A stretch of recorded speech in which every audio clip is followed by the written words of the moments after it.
할렐루야. 이수요일 저녁 예배의 자리에 엎드린 여러분들을 축복합니다. 기도하겠습니다. 아버지 하나님, 하나님께서 우리를 사랑하셔서 예배의 자리로 불러 모아주시고 온 마음과 정성을 다해 하나님께 예배케 하심을 감사합니다. 하나님, 이 예배 가운데 임재하시는 하나님을 만나기를 원합니다. 하나님께서 주시는 은혜와 평강으로 우리의 마음이 잔잔해지기를 원합니다. 하나님, 세상에서의 삶이 녹록지 않았고 피곤하고 지친 육체와 영혼을 이끌고 주님께 엎드립니다. 주님 오셔서 우리를 만져주시고 우리의 영혼을 깨끗하게 하여 주시며 우리의 심령을 잔잔케 하여 주옵소서.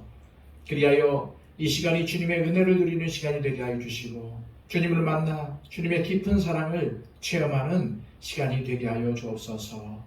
오늘도 믿음으로 예배드리기를 원합니다.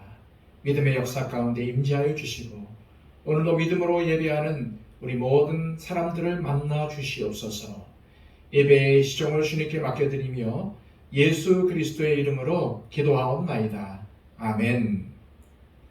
다 함께 찬송가 380장 찬양 드립니다.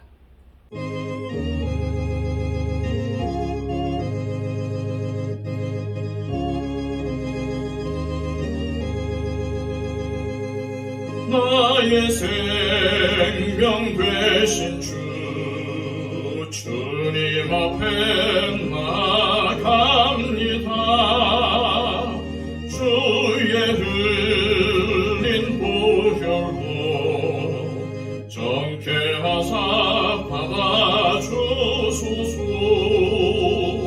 날마다 주를 찬송하겠네.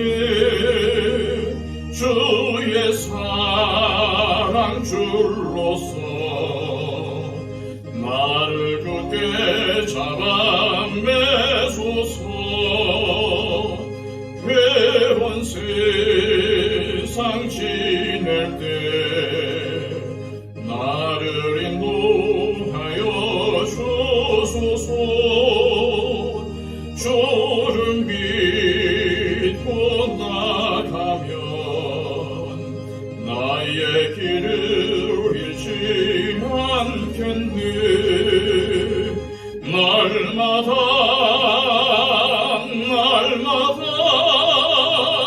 주를 찬송하겠네. 주의 사랑 줄로서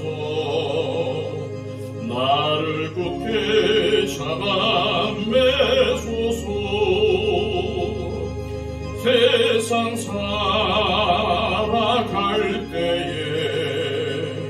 주를 더욱 사랑합니다. 밝고 빛난 천국에 나의 영혼 들어가겠네.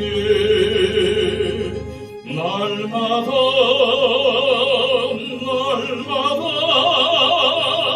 주를 찬송하겠네. 주의 사랑 줄로서 나를 굳게 잡아 매소서.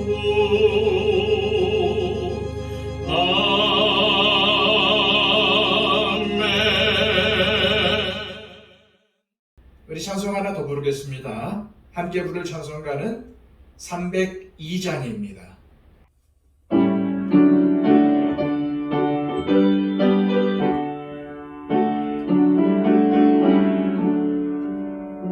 내 주 하나님 넓고 큰 은혜는 저 큰 바다보다 깊다. 넓고 다주를 끄고 깊은 대로 저 한가운데 가보라. 언덕을 떠나서 창가에 배 띄워 내 주 예수 은혜에 받아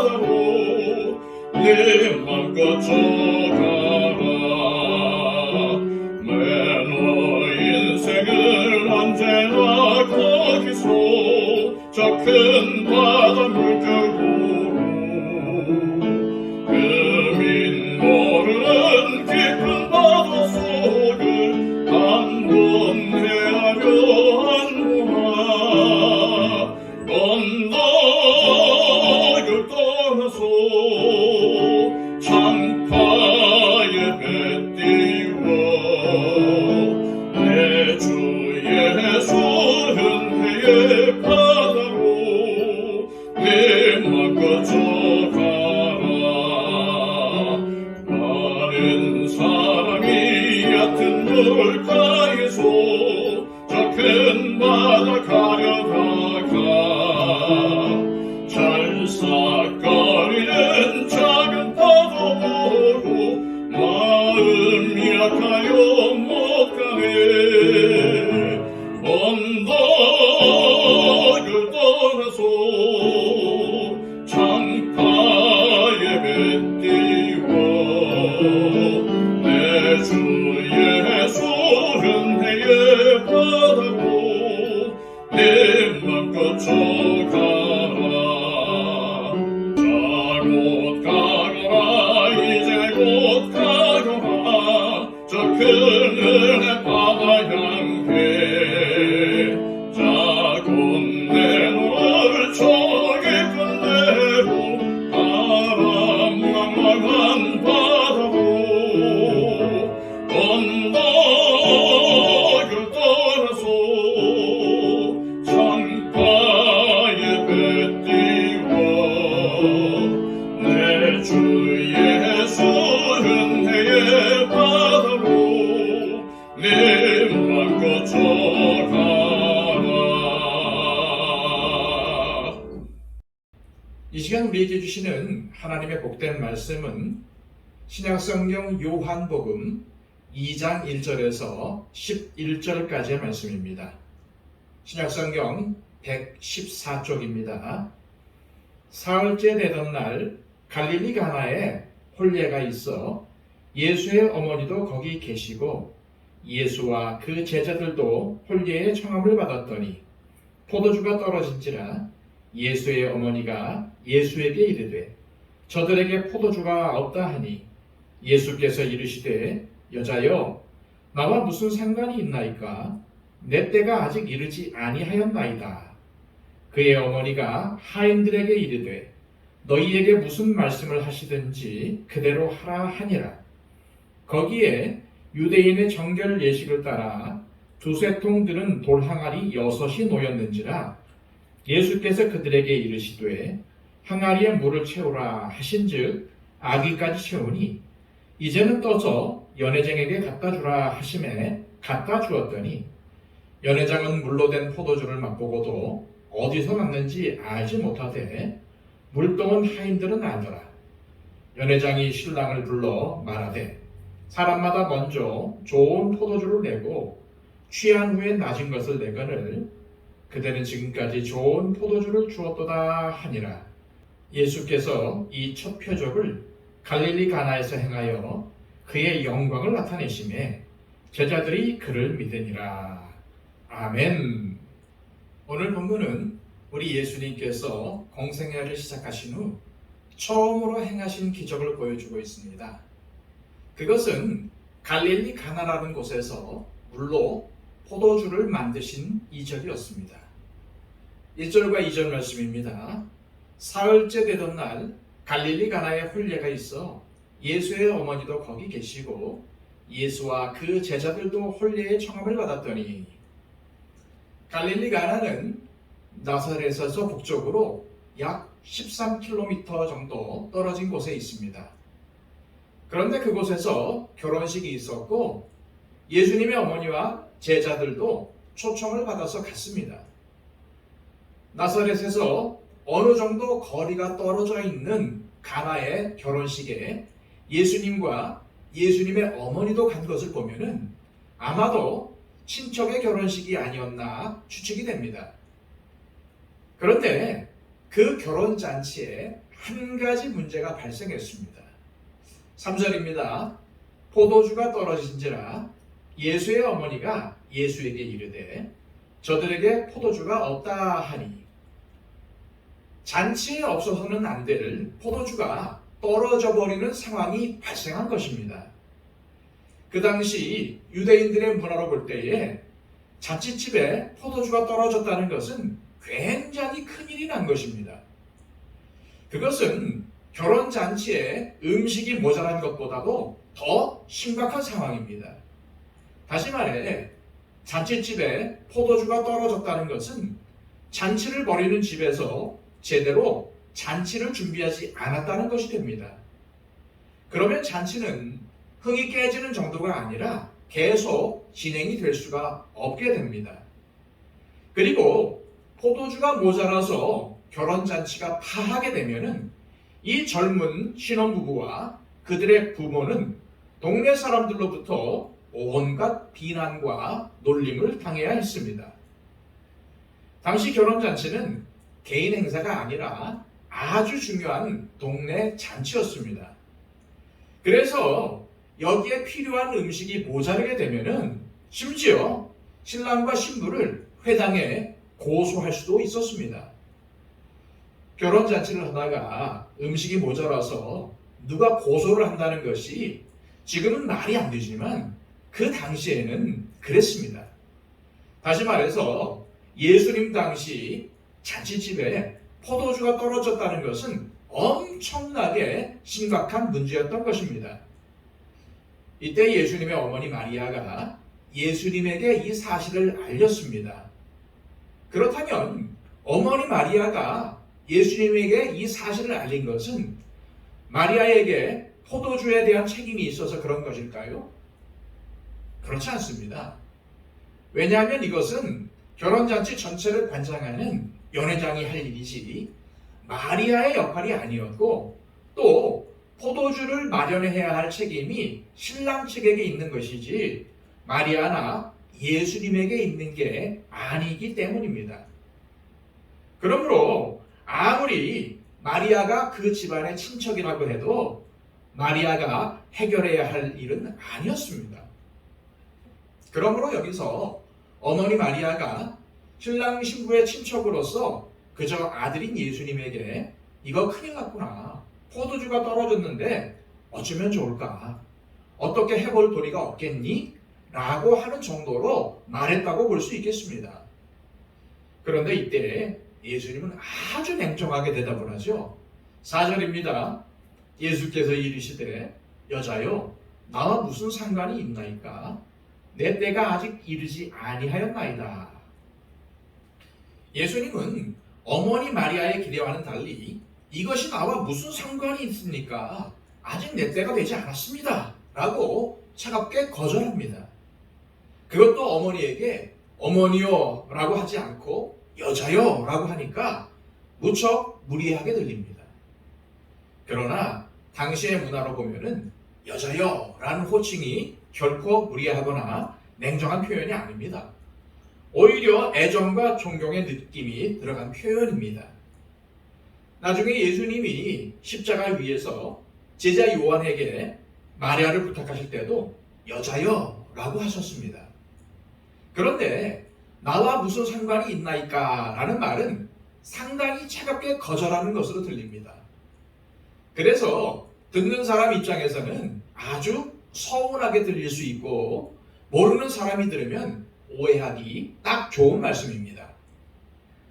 하지만 우리가 성경을 보면은 예수님은 항상 사람들의 믿음을 달아보시고 믿음의 반응을 보일 때 그들의 믿음에 따라 기적을 베풀어 주십니다.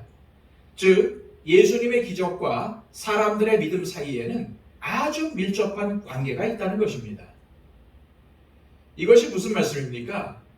예수님은 이적을 행할 때 주님과 관계가 있느냐를 보신다는 것입니다. 하나님과 나의 개인적인 관계가 바로 믿음입니다. 믿음이 무슨 뜬구름 잡는 게 아니고 큰 소리로 기도하는 것만이 아닙니다. 정말 믿음이라는 것은 나와 하나님과의 관계입니다. 너무나도 열정적으로 뜨겁게 믿으면서 큰 소리로 기도를 하는데 그것이 하나님과 아무런 관련이 없는 기도일 수가 있습니다. 정말 열심히 신앙생활을 하는 것 같고 정말 열심히 기도하고 봉사하는데 정작 하나님과는 아무런 관계가 없는 자기만의 열심인 경우가 있다는 것입니다. 그래서 예수님은 어머니 마리아가 와서 포도주가 떨어졌다고 말했음에도 약간 차와 보이는 말씀을 함으로써 어머니의 믿음을 달아보신 것입니다. 지금 예수님은 어머니로 마리아를 대하시는 게 아닙니다. 어머니로 대했다면 어머니요 라고 했을 텐데 여자요 라고 하신 것은 하나님의 아들로서 믿는 자인 마리아의 믿음을 도전하시는 것입니다.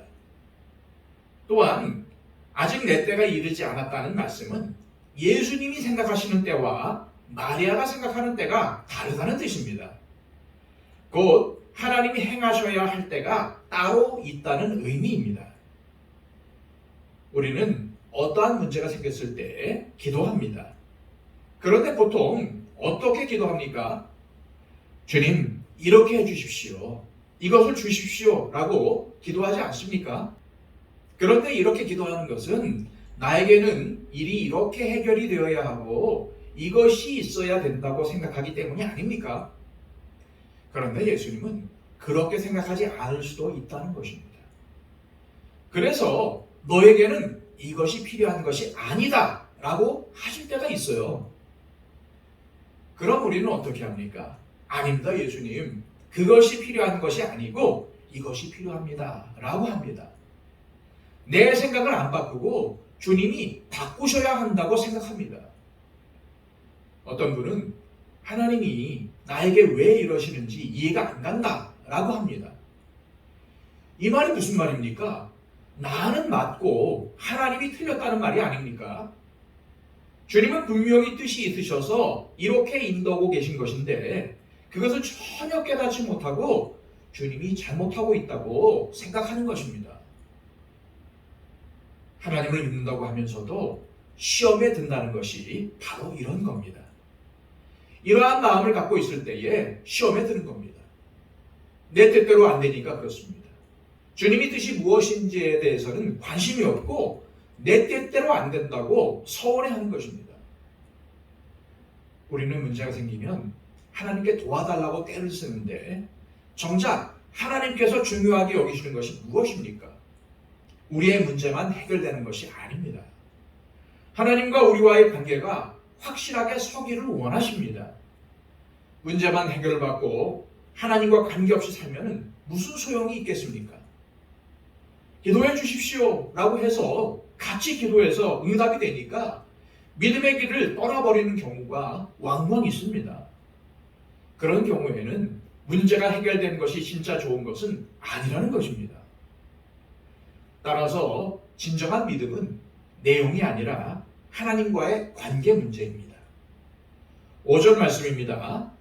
그의 어머니가 하인들에게 이르되 너희에게 무슨 말씀을 하시든지 그대로 하라 하니라. 그러한 예수님의 뜻을 어머니 마리아는 금방 깨달았습니다. 그래서 전혀 서운해하지 않았습니다. 예수님의 그 마음을 깨달았기 때문에 더 이상 구하지 않습니다. 대신 하인들에게 그가 무슨 말씀을 하시든지 그대로 하라 라고 말합니다. 어머니 마리아의 이 말을 보면은 비록 자기가 낳은 아들이지만 아들로 보는 게 아니라는 것을 알 수 있습니다.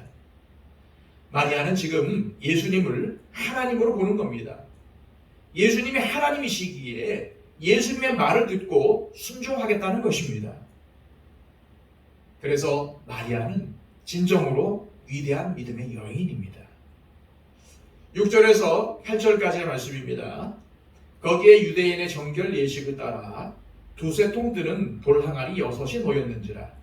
예수께서 그들에게 이르시되 항아리에 물을 채우라 하신즉 아기까지 채우니 이제는 떠서 연회장에게 갖다 주라 하심에 갖다 주었더니.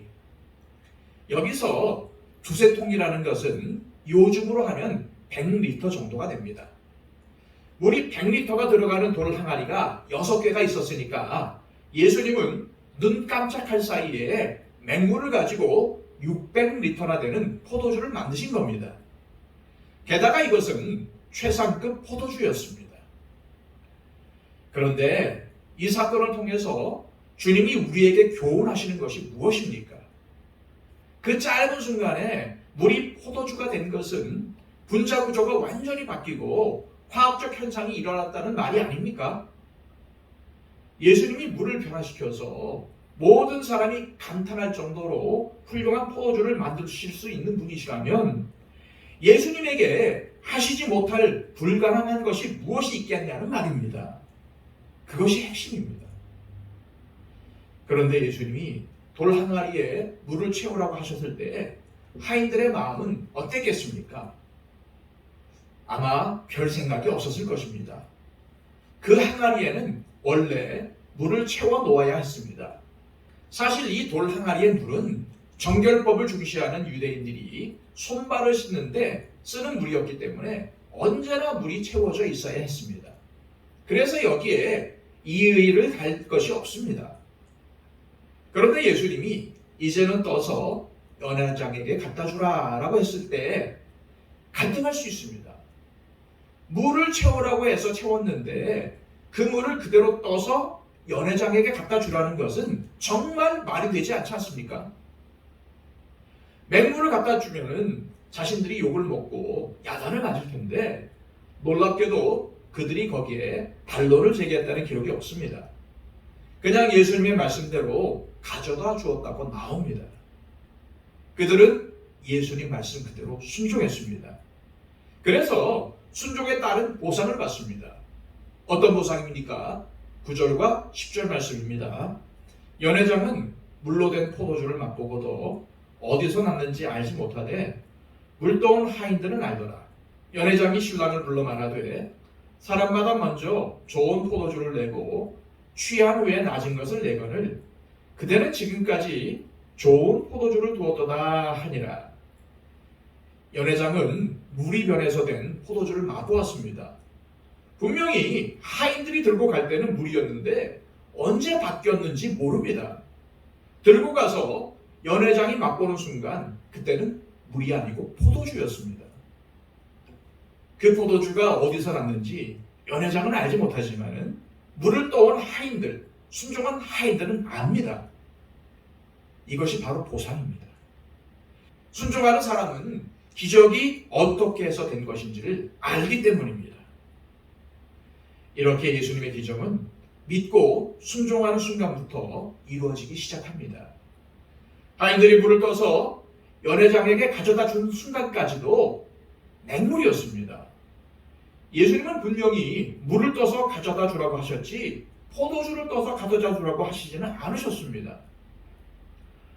어차피 물을 떠서 가져다 줄 바에야 항아리에 물을 채우지 말고 그냥 처음부터 물을 떠서 가져다 주면은 하인들도 편하지 않습니까? 아니, 물을 가져다 줄 거면 뭐하러 항아리에 담았다가 그걸 또 떠서 가져다 주나. 직접 주면 되지. 그런데 귀찮아 보이고 쓸데없는 것처럼 보이고 복잡하게 보여도 바로 이런 것이 믿음의 과정입니다. 하인들이 물을 떠서 연회장에게 가져다 주는 과정에 대해 사람들은 알지 못합니다. 분명한 것은 연회장이 물을 받아서 맛보는 순간 이미 최고급 포도주로 바뀌어 있었다는 사실입니다. 그리고 그 중간에 하인들의 순종이 있었다는 사실입니다.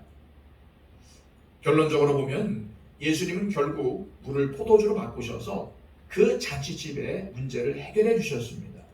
위기 상황을 극복하게 해주신 것입니다.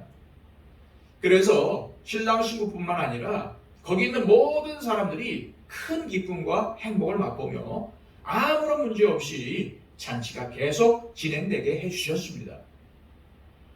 하지만 예수님은 처음에는 관여할 뜻이 없다는 것을 밝히셨습니다. 그런데 그렇게 말씀하시고도 왜 이러한 기적을 베푸신 것일까요?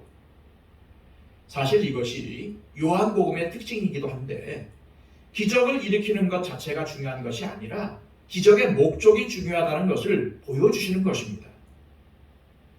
요한복음을 쭉 읽어보면은 예수님께서 이렇게 한다고 하시고는 다르게 행동하신 때가 종종 나옵니다. 그것은 사도 요한이 그런 것들을 통해서 사건 자체가 아니라 예수님의 목적이 무엇인지를 드러내기 위해서 그렇게 하는 겁니다. 오늘 본문의 의도도 단순히 잔치집에 포도주가 떨어졌으니 메시아의 능력으로 포도주를 만들어 공급해 주었다는 것이 중요한 것이 아니라 하나님의 아들로서 물로 포도주를 만들고 그 결과 그것을 본 사람들이 예수님을 믿게 하려는 것이 중요합니다. 다시 말해서 여기서 초점은 믿음에 있습니다.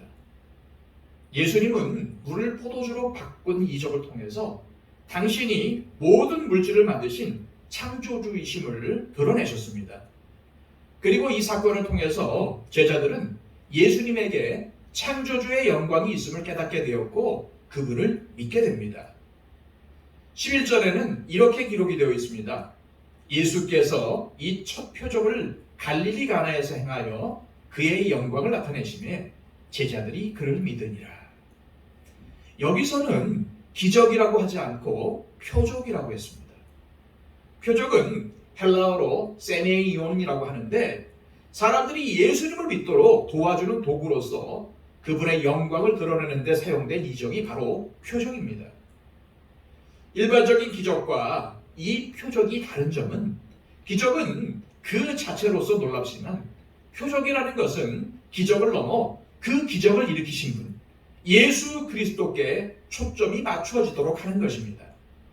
그 기적을 통해서 예수님을 믿도록 하는 것이 핵심이라는 뜻입니다. 그것이 바로 요한복음 전체의 핵심입니다. 기적은 그냥 기적으로 끝날 수도 있습니다. 기적만 체험하고 떠나버리면 아무것도 아닙니다. 기적을 체험한 것이 나의 삶을 바꾸지 못합니다. 그런데 그것을 통해서 예수님을 만나고 예수님을 향한 믿음이 생기며 예수님을 따라 사는 믿음의 길로 나아간다면 바로 그것이 표적인 것입니다. 오늘 가나의 결혼잔치에서 행하신 예수님의 기적을 통해서 우리가 알 수 있는 것이 무엇입니까? 예수님은 아주 복잡한 문제에서부터 아주 사소해 보이는 문제까지 모든 것을 다스리시는 분이시라는 것입니다. 그리고 예수님은 당신이 하시고자 하는 일은 뭐든지 하실 수 있는 분이시라는 것입니다. 우리 삶에 얼마나 문제가 많습니까? 하지만 문제가 많은 우리의 인생의 결말을 최고로 만들 수 있는 길이 무엇이겠습니까? 성경은 그것을 분명히 그리고 단순하게 우리에게 말씀합니다. 예수 그리스도를 너의 삶에 모셔라. 그냥 모시라는 말이 아니라 예수 그리스도를 너의 삶의 주인으로 모시고 살라는 말입니다. 나의 삶 가운데 예수님을 주인으로 모시고 사는 것이 나의 인생을 최고로 만들 수 있는 비결입니다. 자기가 주인이 되는 한 최고가 될 수가 없습니다. 왜냐하면 나는 최고가 아니기 때문입니다. 예수님을 내 삶의 주인으로 모시는 것은 나의 마지막 날뿐 아니라 지금 이 땅에서의 인생 가운데 최고의 삶을 살 수 있는 길이기도 합니다. 불확실한 이 세상에서 수많은 걱정거리로 가득한 인생에서 우리가 염려 없이 살 수 있는 길은 바로 예수님을 주인으로 모시고 섬기며 사는 것임을 기억하시기 바랍니다. 오늘 본문의 기적이 어떻게 일어났습니까? 일단은 신랑 신부의 가족들이 예수님을 초청했기 때문입니다. 예수님이 초청을 받아 그곳에 계셨기 때문에 포도주가 떨어져서 아주 곤란에 빠질 수 있던 상황이 오히려 최상급 포도주를 맛보는 상황으로 바뀌었습니다. 예수님은 우리의 눈에 불가능해 보이는 상황이라 할지라도 그 상황에 개입하셔서 우리가 상상할 수도 없는 방법으로 상황을 바꿔주실 수 있는 능력이 있으십니다. 예수님은 그 능력을 통해서 예수님의 어머니이지만 마리아가 주님을 향해 믿음을 더욱 갖게 해주셨고 제자들도 믿음을 갖게 해주셨습니다. 그리고 무엇보다도 예수님은 지금도 그러한 일을 하고 계십니다. 그러나 내가 지금 슬퍼하고 두려워하고 힘들어하는 상황 속으로 예수님을 모셔드리지 않는다면 그 상황 속에서도 예수님을 주인으로 섬기며 살지 않는다면 기적을 체험할 수 없게 됩니다.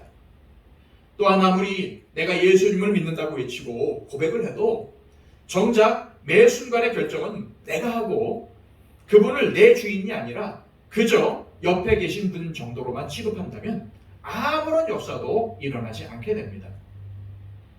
그렇게 되면 어떻게 됩니까? 계속 두려워하고 염려하고 평생 걱정만 하다가 그냥 인생이 끝나고 말 것입니다. 하지만 예수님을 내 삶의 주인으로 모시고 살면 놀라운 일을 경험하게 되는 것입니다. 그런데 예수님을 초청했다고 문제가 해결되거나 저절로 기적이 일어나는 것이 아닙니다. 어머니 마리아가 예수님에게 결혼 잔치집의 필요를 채워달라고 구했습니다. 왜 구했습니까? 문제가 발생했기 때문입니다. 물이 포도주가 된 기적은 잔치집에 포도주가 모자랐기 때문에 일어났다는 것을 기억해야 합니다. 이것이 인생의 신비이고 믿음의 신비입니다. 우리는 아무런 문제 없이 평탄한 삶을 살기를 원합니다. 그런데 주님의 놀라운 표적을 볼 수 있는 것은 오히려 뭔가 문제가 생겼을 때, 부족함이 있을 때입니다. 다시 말해서 부족함이 있어야 예수님의 채워주심을 누리게 된다는 것입니다. 부족하고 모자라고 어렵고 힘든 것이 오히려 축복이 될 수 있습니다.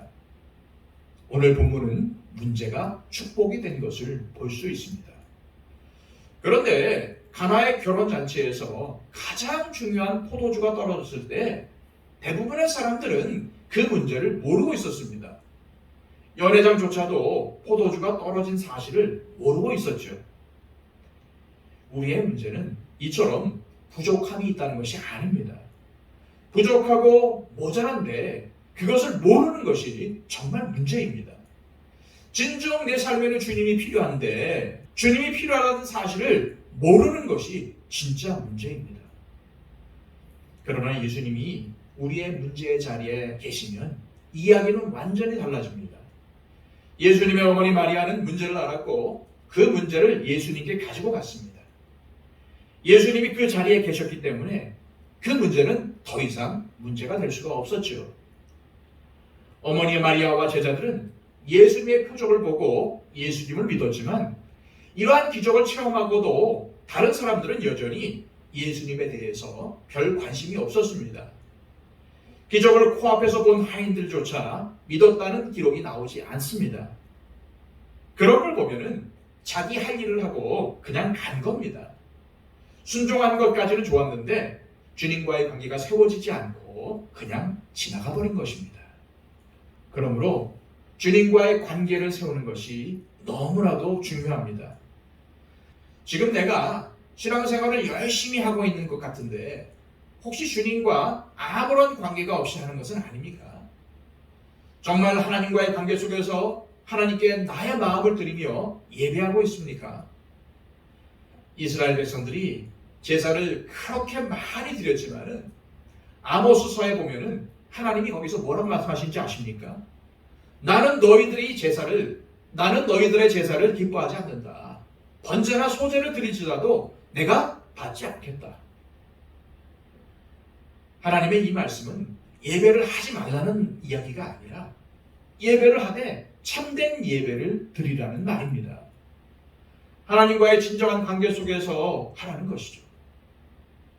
마치 우상에게 제물을 바치듯이 하지 말라는 것입니다.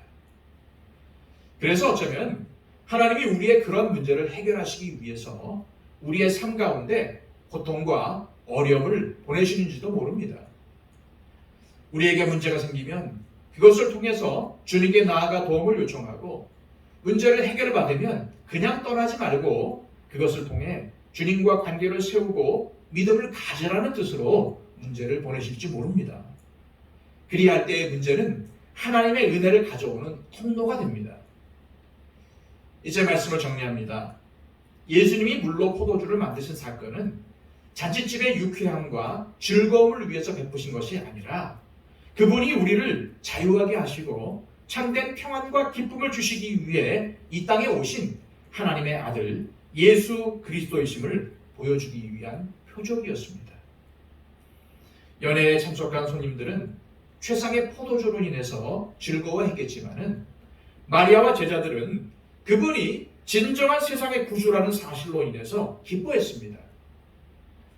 만일 우리가 종교적 열심을 통해서 성취감이나 만족감을 얻으려 하고 교회 안에서 인정을 받으려 하거나 장로나 권사와 같은 직분을 얻으려 한다면 그것은 어쩌면 물로 포도주를 만드신 주님보다는 주님이 만드신 최상의 포도주에 대한 목마름일 것입니다.